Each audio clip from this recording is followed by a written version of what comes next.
नवरात्रि की मंगलमय शुभकामनाएं। माँ चंद्रघंटा की पूजा नवरात्रि के तीसरे दिन की जाती है। ये माता का स्वरूप शांति, वीरता और सौंदर्य का प्रतीक माना जाता है। माँ चंद्रघंटा की पूजा करना न केवल आध्यात्मिक दृष्टि से बल्कि सांसारिक जीवन के लिए भी अत्यंत लाभकारी माना गया है। माता चंद्रघंटा की व्रत कथा किन किन के लिए वरदान साबित होती है।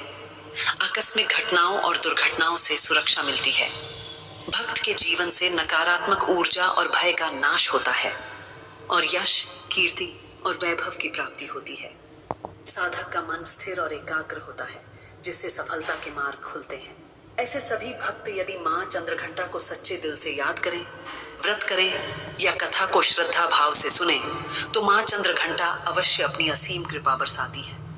प्रिय साथियों, कथा को अंत तक अवश्य सुने और हाँ, वीडियो के बिल्कुल अंत में माँ चंद्रघंटा की महत्वपूर्ण दिव्य वाणी दी गई है। उसे सुनना आपके आत्मिक उत्थान के लिए अत्यंत आवश्यक है। माता चंद्रघंटा की कृपा प्राप्त करने के लिए कमेंट में जय माँ चंद्रघंटा अवश्य लिखें। अब प्रारंभ करते हैं माता चंद्रघंटा की यह दिव्य कथा।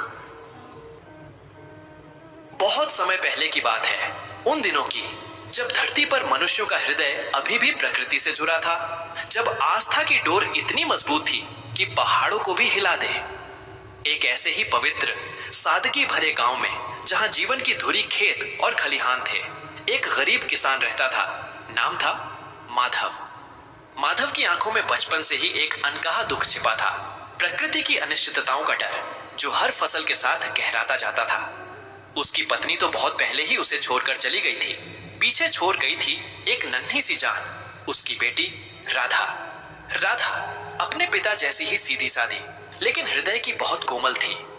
वह अपने बाबा की सूनी आंखों को देखती थी, उनके माथे पर चिंता की लकीरों को पर लेती थी और उसका नन्हा सा दिल अपार कष्ट से भर उठता था। वह जानती थी कि उनके पास जो कुछ भी है वह इन खेतों की उपज ही है। इन खेतों की हरियाली ही उनके जीवन की हरियाली थी। अगर फसल बर्बाद हो जाए तो उनके पास कुछ नहीं बचेगा, सिर्फ भूखे पेट और आंसुओं का समंदर। इस वर्ष भी खेतों में फसल लहलहा रही थी, आशा की एक नई किरण, एक नया सपना। लेकिन प्रकृति का मन कौन पढ़ सकता है।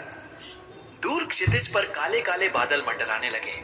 हवा में एक अजीब सी बेचैनी थी।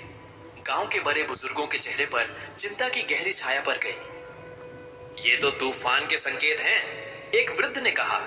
उसकी आवाज में डर स्पष्ट था। अगर ये तूफान आया तो हमारी लहलहाती फसल। उसकी बात